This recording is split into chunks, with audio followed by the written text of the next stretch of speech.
నమస్కారం గురువు గారు. యాక్చువల్లీ మీ గురించి విన్నాను నేను. మిమ్మల్ని కలవాలనే ఆనందంతో వచ్చాను. అయితే ఈ ఆనందం ఎందుకంటే కొన్ని ప్రశ్నలున్నాయి. అంటే నా వయసు ఉన్నటువంటి వ్యక్తులు లేదా నా వయసు ఉన్నటువంటి మనస్తత్వం ఉన్నటువంటి వాళ్ళు చాలా ఇబ్బందులు పడుతున్నారు. అటెళ్ళాలా, ఇటెళ్ళాలా, అది చేయాలా, ఇది చేయాలా. ఇదొకటే కాదు, పెళ్ళి అనే ఒక పెద్ద సమస్యలు చేసుకోవాలా వద్దని ఈ తరం యువత చాలా సందిగ్ధంలో ఉంది. దానికి సంబంధించి కేవలం పెళ్లి గురించే కాదు కానీ మీకు ఏ ప్రశ్నలు అడగాలో ఆ ప్రశ్నలు అడగండి. తీసుకెళ్ళి వాడుకలో పిచ్చోళ్ళలో ఉన్నారా అంటుంటారు. నిజంగా అసలు పిచ్చివాడు ఎవరు? ఇప్పుడు పిచ్చివాడు అనే ఆలోచన ఎవరికి వచ్చింది అనేవాళ్ళకి. ఆ ఆలోచన అతనికి పిచ్చివాడు అనే ఆలోచన గాఢ నిధులు వస్తుందా? మరి గాఢ నిధులు అతను పిచ్చివాడు అనగలిగితే వాడు పిచ్చివాడే. మరి అతను గాఢ నిధులు పిచ్చివాడు అనలేదు, ఏ భావాలు లేవు కదా. కాబట్టి ఏ ప్రపంచం అయితే కల్పించి ఆ మనసు అంటుందో ఆ మనసే పిచ్చి మనసు. అందుకే మనసు అంటే ఏంటి? మనసుకి నిర్వచనం ఒక ఆలోచన, థాట్. థాట్ నే మనసు అంటారు అంతే, అందుకంటే ఏం లేదు. ఒక ఆలోచన, నేను పెళ్లి చేసుకో ఒక ఆలోచన, మంచిది ఆలోచన, నేను మనిషిని ఒక ఆలోచన, కాదు కాదు నేను దేవుణ్ణి అది ఆలోచనే. ఆలోచన లేని స్థితిలో జీరో మైండ్. ఇప్పుడు మీరు అన్నారు కదా ఆలోచన అని. ఇప్పుడు నాకు ఒక చిన్న ఆలోచన వచ్చింది. ఏంటి అంటే ఆత్మ పరమాత్మలో కలవాలి అంటే మతం చెప్పేది వినాలా, అంటే మతం మాట వినాలా, మనసు మాట వినాలా? ఏ మతం చెప్పినా కూడా జీసస్ క్రీస్తు చెప్పిన మతము సాతాను అని చెప్పారు. మనసుకే వాళ్ళు సాతాన్ అని పేరు పెట్టారు. అట్లాగే ముస్లిమ్స్ దిల్ అని పేరు పెట్టారు. హిందువులు మాయ అని పేరు పెట్టారు.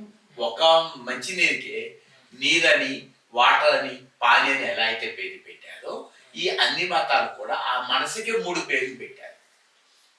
ఏ మతం చెప్పినా కూడా మనసుని జయించమనే చెప్తుంది, కానీ ఇంకా వేరే ఏది చెప్పదు. సో ఇక్కడ మనసు అంటే మళ్ళీ మీరు ఆలోచన అంటారు అంతే. సో ఆలోచన జయించాలి.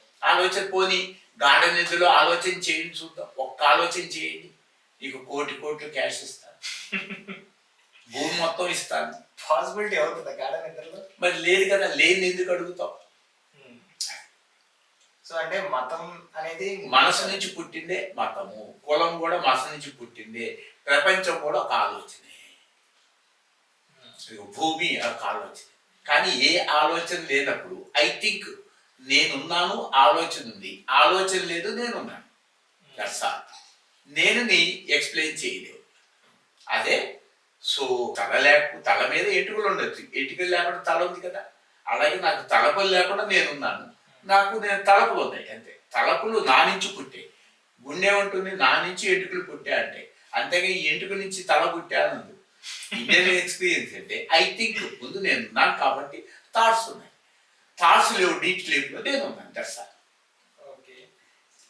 కామి కానిదే మోక్షి కాని ఎరడు అని అంటారు కదా, ఇది ఎంతవరకు నిజం అంటారు? అంటే మనసుకి కామం ఉన్నప్పుడు ఆ కోరిక తీరనంత వరకు వాళ్ళని బాధ పెడుతూనే ఉంటుంది. ఆ కోరికలు తీరగా అది ఏదో నాడు దుఃఖంగా మారిపోతుంది. అంటే ఇక్కడ కామం అంటే శృంగారం, ఏదైనా సరే కామం అంటే ఏ విషయమైనా తీసుకో. ఒక సీఎం కావాలి అవుతారు, కానీ వాళ్ళలో దుఃఖం వస్తుంది కదా. పెళ్లి చేసుకోవాలని కామం వచ్చింది, పెళ్లి చేసుకున్నారు కదా, మళ్ళీ దుఃఖం ఉంది కదా. అలెగ్జాండర్ యుద్ధం చేయాలనుకున్నాడు, ప్రపంచాన్ని జయించాడు, దుఃఖం ఉంది కదా. హిట్లర్ ప్రపంచాన్ని జయించారు, మరి తుపాకీ ఎందుకు కాల్చుకున్నారు? ఏ జంతువు తుపాకీతో కాల్చుకోలేదు కదా. హోమ్ మినిస్టర్గా అన్నాడు, ఊరేసుకున్నారు, ఎందుకు వేసుకున్నారు? అంత హోమ్ మినిస్టర్ గారు. ఓకే. అంటే ఇక్కడ ఏంటి, మొత్తానికి కామం అనేది లోపల నుంచి వచ్చేదని ఆలోచన. ఏ కోరికైనా ఏదైనా అంటే ఇప్పుడు నాకు దాహం వేస్తుంది, అది కూడా కామమేనా? అది కామం కింద కాదు, దేహ పోషణకి అవసరం. అది దేహాన్ని బతికించుకోవడానికి. అది కామమైనా కూడా దేహం ఉంది కదా, దేహానికి అవసరం. కాబట్టి నువ్వు మెలకువలో మంచినీళ్ళు తాగుతావు, స్వప్నంలో తాగుతావు, గాఢ నిద్రలో తాగవు కదా, గాలి పీల్చుకోవు కదా. ఈ కామం దేనికి ఉపయోగపడుతుందంటే దేహ పోషణకు ఉపయోగపడుతుంది. దేహం ఎందుకు బతికించుకోవాలి అంటే గాఢ నిద్రలో ఉన్న ఆ పరమాత్మని నేనని తెలుసుకోవటానికే ఈ దేహాన్ని వాడుకోవాలి. అదే మోక్షానికి వాడుకోవాలి. గుడి గోపురం మీద కొన్ని కొన్ని మనం శృంగారపు బొమ్మలు చూస్తూ ఉంటాం కదా, అవును. వాటి అర్థం ఏంటి అంటే మీరు ఇది తెలుసుకుంటే గానీ లోపల ఉన్న సత్యాన్ని గ్రహించలేరనా, లేకపోతే మీలో ఉన్నటువంటి ఆలోచనలు తెలుసుకొని లోపలికి రావాలనా? అంటే అక్కడ శృంగారం అంటే ఈ సృష్టికి కార్యం చేయాలంటే స్త్రీ పురుషుల సంఘం ఉంటేనే సృష్టి జరుగుతుంది. అవును.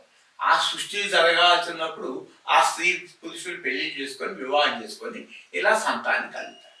ఈ సంతానం పెళ్లిలో కూడా సుఖం లేదు, సంతానంలో సుఖం లేదనుకున్న వ్యక్తి వైరాగ్యానికి వెళ్తాడు.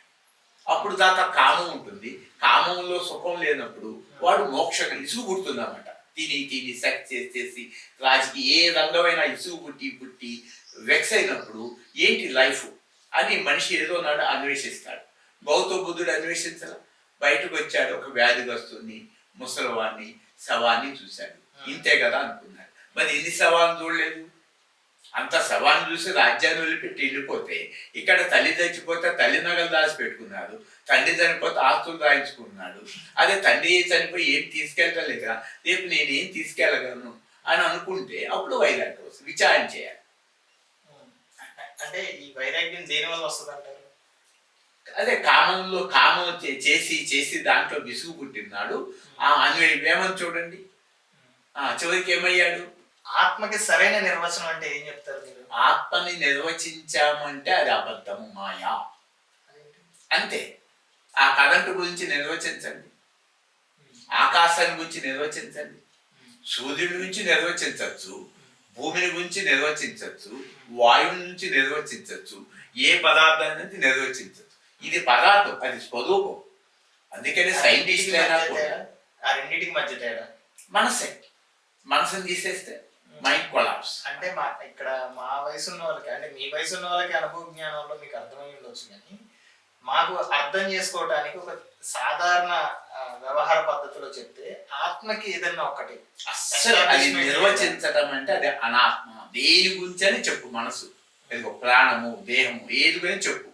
దేని గురించి అయితే మనసు చెప్పలేదు అది మౌనము, దక్షిణ, దాని అనిర్వచనీయం. సో అంటే ఆత్మ గురించి మనం చెప్పలేము. 100% కొంతమంది ఆత్మ అంటే జ్యోతి అంటారు కదా, అది తలంపేగా. అంటే అది నిజం. ఆలోచనతో నువ్వు ఎలా ఎక్స్ప్లెయిన్ చేస్తావు? గార్డెన్ నిద్రలో నీకు ఏ నామరూపాలు లేవు, అప్పుడు ఎక్స్ప్లెయిన్ చేయండి గార్డెన్ నిద్ర సుఖాన్ని. జ్యోతి అనండి, ఆకాశం అనండి, రాముడు అనండి, కృష్ణుడు అనండి, ఏసు అనండి, ఏమనలేదు. ఏదన్నా కూడా అది ఒక సింగిల్ థాట్, అది మాయా. ఇప్పుడు మీరు చెప్పిన దాని ప్రకారమే ప్రతిదీ మన ఆలోచనే అన్నారు కదా. నా ఆలోచన, నా ఆలోచన. ఓకే, మీ ఆలోచననే అన్నారు కదా. అయితే మనం ఆత్మని నిర్వచించలేము అనేది కూడా ఒకటి ఆలోచనే కదా. ఎందుకంటే ఆత్మ గురించి నిర్వచించలేమని చెప్పటం కోసమే జ్ఞాని దాని గురించి చెప్తాడు. ఏదైతే ఏదైతే కాదు అని తెలిసేసుకుంటే ఏదైతే మిగిలిందో అని. ఇప్పుడు ఎక్కడి నుంచో వచ్చారు, ఖమ్మం నుంచి అక్కడికి వచ్చారు లక్కీ, అది వదిలేశారుగా. అక్కడి నుంచి ఆటో వచ్చారు, అది వదిలేశారుగా. ఆటో నుంచి ఇక్కడికి వచ్చారు, వదిలేశారు కదా. ఇంకా అన్ని వదిలేసినప్పుడు ఎవరు మిగిలారు ఇక్కడ? ఇక్కడికి వచ్చేసారు, ఇంకేం కావాలి మీకు? అన్ని వదిలేశారు. అట్లాగే కంటికి కనిపించే ప్రపంచం వదిలేశాను, దేహాన్ని వదిలేసింది నేను కాదని, మనసును వదిలేసింది, ప్రాణాన్ని వదిలేసి, బుద్ధిని వదిలేసింది. ఈ అన్ని వదిలేసిన తర్వాత ఏముంది? సెల్ఫ్. ఇక్కడ నేను అంటే ఇంకా ఏం లేదు, సెల్ఫ్ అంటే నేనున్నాను. అంటే నేను మీ ఒక ఇంటర్వ్యూలో చూశాను, ఈ నేను అనే ఆలోచన నుంచి బయటకు వచ్చినప్పుడు మనిషి ప్రశాంతంగా ఉంటారని ఒక మాట చెప్పారు. అంటే దాని అర్థం ఇక్కడ నేను అంటే ఎవరు? అదే ఆత్మ అంటే దైవం మనుషులు పేరు. ఈ మనుషులు ఈ దేహంలోనే అసలైన దేవుడు ఉన్నాడు, గుళ్ళల్లో లేడు. అవి మనిషి కట్టింది. ఎట్లా తెలుసుకోవడం అంటే ఇప్పుడు మనిషి పుట్టక ముందు గుళ్ళు కట్టారు, గుళ్ళు కట్టిన తర్వాత మనుషులు పుట్టారా? మనిషి పుట్టిన తర్వాత గుళ్ళు కట్టారు. మరి మనుషులు పుట్టిన తర్వాత దేవుడు కడుతుంది అంటే మనిషి కట్టాలంటే ఇటుక సిమెంట్ అవన్నీ కావాలి కదా. ఏ చిచ్చి కట్టినా, మసీదు కట్టి, ఏ టెంపుల్ కట్టి, ఇల్లు కట్టినా మనుషులే కడుతున్నారా? కాబట్టి మనుషులు కట్టేటప్పుడు మరి నిద్రపోయినప్పుడు ఆ మనిషి ఎందుకు కట్టాడు? నిద్రపోయినప్పుడు అంటే రెస్ట్ కావాలి కదా శరీరానికి. అంటే అక్కడ కట్టలేడు కదా, అంటే ప్రపంచమే లేదు కదా. అక్కడ భూమి ఉందని చెప్పు, గార్డెన్ ఎదురు తీసుకుందని చెప్పు, సముద్రాలు ఉన్నాయని చెప్పు, గుడి కట్టాలని చెప్పు, అంటే అక్కడ నో మైండ్ నువ్వు, అక్కడ జ్ఞాన స్వరూపము, సత్యం జ్ఞానం అనంతం బ్రహ్మ. అంటే ఇక్కడ జ్ఞానం అంటే శూన్యమా? శూన్యం కాదు, దాన్ని తెలుసుకునేవాడు ఒకడు ఉన్నాడు. శూన్యం అంటే ఇప్పుడు ఇది శూన్యం, ఈ శూన్యం అంటే ఈ శూన్యాన్ని తెలుసుకునేవాడు ఒకడు ఉన్నాడు కదా, సబ్జెక్టు ఆ నేనెవడు. సత్యం అంటే కన్ఫ్యూజ్ కాదు, సత్యం.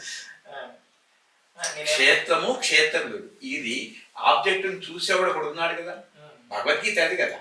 ఈశ్వర సర్వభూతాను గుర్తిష్టత అర్జున, నేను అన్ని ప్రాణుల హృదయంలో అంతర్యామిగా నేనుగా ఉన్నాను. అంటే బయట ఉన్న పరమాత్మ నీకు అవసరమా, ఆయన చెప్పిన స్టేట్మెంట్ అవసరమా? కాబట్టి ఇక్కడ ఉన్న నేనైనప్పుడు ఇంకా పరమాత్మ నేను వేరేలా అవుతాను. భేదభావం ఉంది అక్కడ. గాఢనిద్రలో భగవంతుడిని చూడాలి, రాముని చూడాలి, కృష్ణుని చూడాలి, బుద్ధుని చూడాలి, యేసుని చూడాలి, సాయిబాబా, దత్తాత్రేయుడు, మా విజయుడు. మరి గాఢనిద్రలు ఎవరు చూస్తావు? నన్ను నేను చూసుకుంటావా? నీకు ఆబ్జెక్ట్ ఉంటే చూస్తావు, ఆబ్జెక్ట్ పడిపోయినప్పుడు ఉంటావు అంతే. బీయింగ్. ధర్మానికి మానవత్వానికి మధ్య ఉన్న తేడా ఏంటి? అంటే ఈ ఈ లోపల అంతర్యామికి వెళ్ళాలంటే ధర్మం ముఖ్యం. ఉదాహరణకి వాళ్ళిద్దరు పెళ్లి చేసుకోవాలని కోరుకున్నారు భార్యాభర్తలు. కోరుకున్నప్పుడు ఈ భార్య ముందే నిర్ణయించుకోవాలి ఈ భర్తని, ఈ భర్త కూడా నిర్ణయించుకోవాలి ఈమె నా భార్య. ఒక్కసారి నిర్ణయించుకొని పెళ్లి చేసుకున్న తర్వాత ఈమెకి మన్మధుడు వచ్చి కోట్ల అందగాడు వచ్చి కోటి బెంచి కాళ్ళు ఇచ్చినా అతను భర్త కాదు, తలంపే రాకూడదు. ఈయనకి కూడా అంతే. ధర్మంగా నేను పెళ్లి చేసుకున్నాను కాబట్టి ఇంకా ఎంత పదస్తి ఎంతమంది అందగత్తెలు వచ్చినా ఆమె మీద ఒక్క సెకండ్ కూడా మనసు వెళ్ళకూడదు. అది ధర్మం. ఇప్పుడు ఆ ధర్మానికి కట్టుబడి ఎవరు లేనప్పుడు ఎవడేం చేస్తాడు? నాకు అవసరం లేదు కదా, నేను ఉన్నాను. మరి మానవత్వం, మనిషిగా పుట్టినప్పుడు మానవత్వం అంటే జాలి, దయ, కరుణ. మనిషి యొక్క సహజ స్థితి ఏంటి? జాలి, దయ, కరుణ. ఇప్పుడు నేను అన్నం తినలేక పడిపోతున్నాను, వాళ్ళు భోజనం చేస్తున్నారు. నేను అక్కడ కింద పడి అమ్మ ఆకలి అంటున్నా, వాళ్ళు తినగలరా? మరి ఎందుకు తినచ్చు కదా తలుపులు వేసుకొని. మానవత్వం అంటే అదే. సాటి మనిషి బాధపడుతుంటే కనీసం నువ్వు ఏమి సాయం చేయగా ఆ సాయం చేయి. ఇప్పుడు నేను ఏ సాయం చేయలేను, ₹1 కూడా ఇవ్వను, కానీ అశాంతితో ఉన్న మానవుడికి అశాంతితో శాంతిగా ఉండమని చెప్తున్నాను.